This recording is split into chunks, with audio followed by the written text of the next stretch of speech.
haddii aynu ku soo dhowaano qarnigan dhammaaday waxa Soomaalida uu u bilaabmay iyada oo la gumaysto gumaysigaasi 20kii sannadood ee qarniga ugu horeeyay halgankii ugu weynaa ee koor yimid waxa uu ahaa kii daraawiishta ee uu hogaaminayay Sayid Maxamed Cabdulla Xasan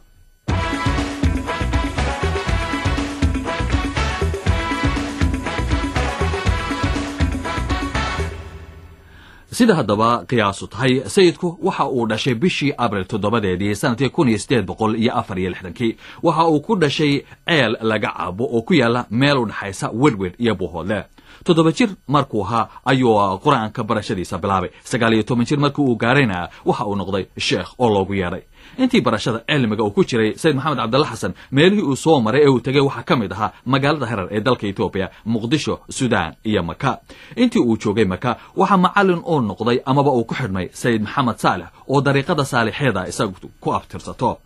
Sayid Maxamed Cabdulla Xasan markii uu Berbera ku soo laabtay dhulka Somaliland waxa ugu horeysay dariiqada qaadireeda oo Sheekh Cabdulqaadir Jiilaani uu ku sameeyay magaalada Baghdad ee waddanka Ciraaq dhulka Soomaalidana waxa hormood ka ahaa Sheekh Cabdiraxmaan Zaylaci iyo Sheekh Huways Maxamed Sayid Maxamed markii uu soo laabtay waxa uu isagu u watay dariiqada saalixiya waxa uu bilaabay ololo uu Ingiriiska kaga saaray dalka isaga oo huwan dariiqadiisa saalixiyada sanadku markuu ahaa 1899 bishii abriil waxa rasmi ahaan loo sheegay inuu urursaday ciidamo gaaraya ilaa 3000 oo nin 1 September sanadku markuu ahaa 1899 waraaq uu soo diray qunsulkii Ingiriiska xeebaha Soomaalida ugu qaabilsana waxa sayidku Ingiriiska uu ku eedeeyay inay cadaadinayaan islaamka waxana uu cambaariyay kuwa gacanta siinayay warqadaasi waxa uu ku yidhi sayidku imika idinku kala doorta haddii aad dagaal doonaysaanna waa ogol haddii aad nabad doonaysaanna ganax bixiya maalintaasi ayaa nin fallaaga loo qoray 20 sannadood oo dagaal kula jiray Ingiriiska Talyaaniga iyo Ethiopia ayaa markaasi bilaabmay haddaba bal aan idinku wareejiyo aw jaamac Umar Ciise oo inoo sheega sida sayidku uga baxay Berbera ilaa iyo intii ay dagaalada isaga hor yimaadeen Ingiriiska anigoo soo koobaya sayidku dhaqdhaqaaqii ugu horeeyay wuxuu ka bilaabay Berbera sida la leeyahay maalin maalmaha kamid ah ayaa nin baadariyi isagoo inama dhowra 5 iyo 6 dabada ka wada suuqa marinaya ayuu arkay markaas yiri war waxa kan waa maxay ee waa diinteeniyo la soo galay labada dhagax buu qaatay baa la yiri wuxuu ku dhiftay gaalkii meesha joogay oo baadariga ahaa wuxuuna yiri ilaahu maantay intaasan awooda culamadii reer Berbera hadalla la isku jiiray oo dhowr erayo uu sheegay oo yiri baridu waa xaraan qaadku waa xaraan iyo waxyaabo kamida ayay xoogaa yarahe arintii la isku maandhaafay markii dambena xaalkiisi magaaladii waa ku fiday oo magaalada Berbera wuxuu ku noqday nin caan ah oo wax soo wada nin la oran jiray Allahu naxariistay Awgaas ayaa xaalkiisi markuu eegay wuxuu yiri wali ninkan hadaan maanta la qaban meel fog baa laga dooni waa la dacweeyay adigu markuu dareemay inaan magaalada xoogaa yarahe laga jeclayn ama wuxuu ku soo roobi karin waa ka baxay wuxuu sii maray Dhaymoole iyo Majacase oo ay ka furayd maaragtay muxuu ahaayay 2 iskuul oo baadariya oo ciyaal agoona iyo lagu ururiyay wax lagu baraayay inan buu u yeeray wuxuu yiri adeer magaca wuxuu yiri John baa la yiraahdaa waagi hore maxaa lagu oran jiray Cali sidaas ayuu u sii dhaafay baa la yiri wuxuu yiri maanta matanay joogtaa sheekh buu sii maray Suldaan Nuur Axmed Amaan ayuu wuxuu ugu tagay ood weyne wuxuu sii socdaa maxaa yeelay hadalka ayaan soo koobi dabadeedna qolyahaas habar yoonista xoolo badanna waa siiyeen aad iyo aad bay u kaalmayeen waana la isafgartay wuu ka tegay xoolihii isagoo wata wuxuu tegay meel la yiraahdo Qoryo Weyn oo magaalada Burco koonfur bari kaga toosan halka ayuu ka aasaasay horey buu uga gudbay wuxuu sii gudbay xagga bariga Buuhoodle iyo halkaas uu tegay adigu meesha markuu joogay xoogaa khilaafiye yar baa dhacay dhowr nin oo dhulbaanta oo Garaad Cali uu ka mid yahay ayaa meesha ku dhintay horey buu uga tegay markii halka uu eegay dad badan baa raacay adduun badan baa raacay rag iyo maaragtay xoolo isagoo wata wuxuu u kacay dal ugaadeen malaha qaaqul buu ka baqay xagga maaragtay Nugaasha iyo dhulbaanta in Garaad Cali dilkiisii wax kaga yimaadaan wuxuu u tegay nimanka la yiraahdo Maxamed Subayr gurdume meesha la yiraahdo ayuu xaruntiisa ka dhigtay halkaasna muddo ayaa la wada shaqaynayay hase ahaatee xoogaa ayaa markii dambe khalal ayaa dhacay arrintuna waxay ka bilaabatay nin bahgeriya ayaa markii hore loo diday oo la oran jiray jijiile markaasaa nin kaleeto ayaa meesha lagu dilay layidhi waa xujoobay la oran jiray shida dhabar jilic oo xoogaa boqor ahaa goor galaba ayaa uu raggiisi intuu kaxaystay dibadda ula baxay markuu xaruntii ka baxay meel maraayey wuxuu yidhi war shida dhabar jilic jijiile ma u argalaa guraase xaaji cali ayaa la socday oo aanu markii hore arkayn hadalkii ayaa maaragtay muxuu ahaayey xoogaa magaaladii galay dadkii waa la maqlay war ninka kanu ma aha baa la yidhi nin maaragtay muxuu ahay u socda diin fidinteed iyo wax kaleeto xoogaa yarahee halkaa waa laga diday rag baa u tashaday waxay markaa dooneen nimankii maxamed subayr khaas ahaan reer cabdille inay ninkaa ka takhallusaan oo dilaan shirqool bay u sameeyeen waxay yidhahdeen sayidii intaad noo timi laguma dabaaldegin waa ku dabaaldegaynaa soo baxo marka balliga imow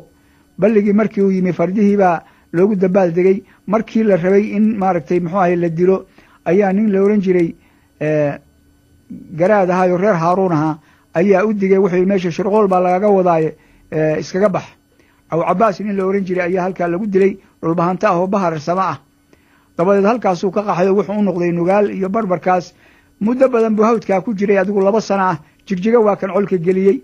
colkaa laguma guulaysan dabadeed wuxuu weeraray nimanka la yidhaahdo maaragtay habar yoonis iyo habar awalo dhinaca isku haya galbeed ayuu ka weeraray nin shariifa ayaa u yimi oo wuxuu yidhi waxaan doonayaa siyaaro xaggee baad ka timi habar yoonis baan la joogaayo nin shariifaan siyaaran ka qaataa sanadkii qaalin ama 2 laysiiya war wejigaa gubaye aan maaragtay muxuu ahaayey rag ku siiye xoolaha habar yoonis intaad siyaarada doonayso wax baryayso colkan ka kaxayso xoolo dhacoo 100 halaad la tago faafan iyo maaragtay muxuu ahaayey la tag dhulka kan dadkiina degan yahay sidaasuu yeelay col baa lagu saaray habar yoonis waa colka la baxay dayax weerar colkaa geelal badan baa laga qaaday geelii 100 halaad baa laga siiyey baa laleeyahay ninkii la oran jiray shariifka nin baa halkaa ka gabiyey subaxdaasoo wuxuu yidhi col shariifi wacayso calin reere dhacaaya cilmi geel lagu qaado hasiiskiina abuuradow cimri iyo kusimadoho oo ciribteeda ogaada dabadeed waa guureen oo waxay tageen buuhoodle markaasaa ingiriisku col ku soo saaray oo la ogaaday dhaqdhaqaaqiisii warqado badan oo laga helay iyo warar laga soo tebiyey 1901 maalintay ahayd bishii janaayo ayaa dagaalkii u horreeyey ka dhacay meesha la yidhahdo haradhiig intaas wax dawlad u eg diin baynu fidinaynaa ma aha wax dawlad u eg ama alabkeed leh lagama maqal hase yeeshee waxaa ka muuqanayay difaac diimeed iyo in diinta la bedelayo oo baadariyo iyo maaragtay kristan uu dhulka soo gelayo dagaalka gaaladu waxay u taqaan siduu qoray Douglas Jardine Samara xaggana waxaa looga yaqaan haradhiig rag badan baa ku dhintay isku sanadkaas waxaa dhacay afbakayle caana xarigle kurgaraad odagooye fardhidin beerdhiga intaas ayaa sanadkaa dhacay وهاجا كدب halka aan ku joojino oo jaamac Umar Ciise 1900 markay taariikhdu ahayd ilaa 1904 iyadoo taageero uu ka helay Ethiopia iyo Talyaaniga ayaa weerar xoogaa Ingiriisku sayidka ku qaaday 17 bishii Abriil sanadkii 1903 sagaal sarkaal iyo 189 askari oo kale ayaa Ingiriiska laga dilay sayidka ciidamadiisana iyagana waa la weeqay taasuna waxa ay keentay in heshiis nabadeed uu la galo Ingiriiska iyo Talyaaniga oo uu ku codsado in loo yeelo 4 arrimood waa ta koobaad in uu meel ku yeesho dhulkii Talyaanigu xukumayay talabaad inuu helo xornimo xagga diinta ta saddexaad inuu xornimo u helo iyadana xagga ganacsiga iyo ta afraad oo ahayd inuu xukumo dadkii isaga markaas la socday afarta arrimood oo sayidku codsadayba afartaba waxa laga ogolaaday heshiiskii ka dhacay meesha la yiraahdo Ilig bishii March 5 sanadkii 1905 hase ahaatee sayidka ololihiisii halkaasi kuma joogsan waxa uu ugu kulula dagaalkii xagga afka ee ay xambarsanaayeen gabayadiisu sida loo arkayba waxa dabadeed dhacday in Ingiriisku uu dib ugu soo gurto xeebahaasi oo uu hubeeyo qabaa'ilkii la jiray hase ahaatee taasi waxay dhalisay in qabaa'ilkii la hubeeyay ay bilaabeen inay ku kala aargoostaan utumo hore iyaga u dhex yaalay xilligaasi waxa dhacay waqtigii loo bixiyey حرام عنا معلول آد وبعني عيد عضي رسمي أهان إنجليزكو سنة كي كوني سقال بقول يلبية طبعا كي وحا وقياسي إن محمية ديسي سدح ميلود ميل أهان داد كي كنولا أي دينتين وحا كلا تقول عضي إنو سيد كي أسو حوغيستي taasu waxay keentay in ingiriisku uu bedelo istiraatiijiyadiisii waxaa la abaabulay ciidamo uu hogaaminayay ninkii la odhan jiray Richard Coffin oo isagu dagaal la galay sayidka bishii August sanadkii 1913 dagaalka ba'an ee ka dhacay meesha la yiraahdo Dulmadoobe oo bariga magaalada Burco ka xiga ayaa lagu dilay ninkaasi la odhan jiray Richard Coffin sayid maxamed cabdalla xasan gabay dheer ayuu ka tiriyay geerida Coffin Coffin jiitayaan dunida joogayne adiga jidkii lagugu waday jimiclaaneede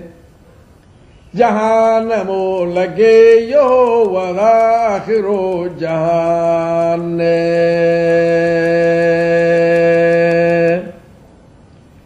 nimankii jannu kacay warbay jirin ishalleeyeen kuwaasa naarta joogiyo markaad janaanadii gaadhid siduu eebbahay ku jirrabay mari jawaabteede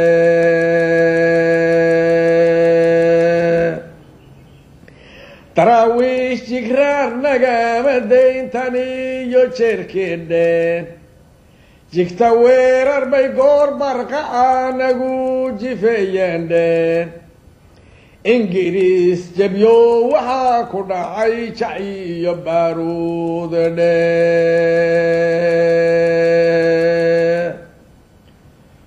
weligiisba waa lagu jabshaa jilib dhigduulandheen haddaan laysjigraarayn tolkay laga jilroonaadheen waxay noo junjunteen waa jamaashadiinine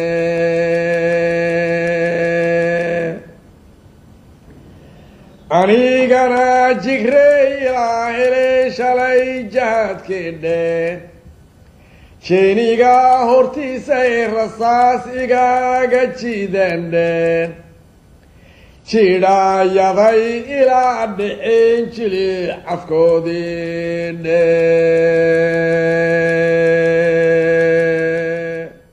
waa hagaag barnaamijkan imika halkaas ayaanu ku joojinaynaa waxaanu halkaa ka bilaabi doonaa markaa barnaamijka qaybtiisa labaad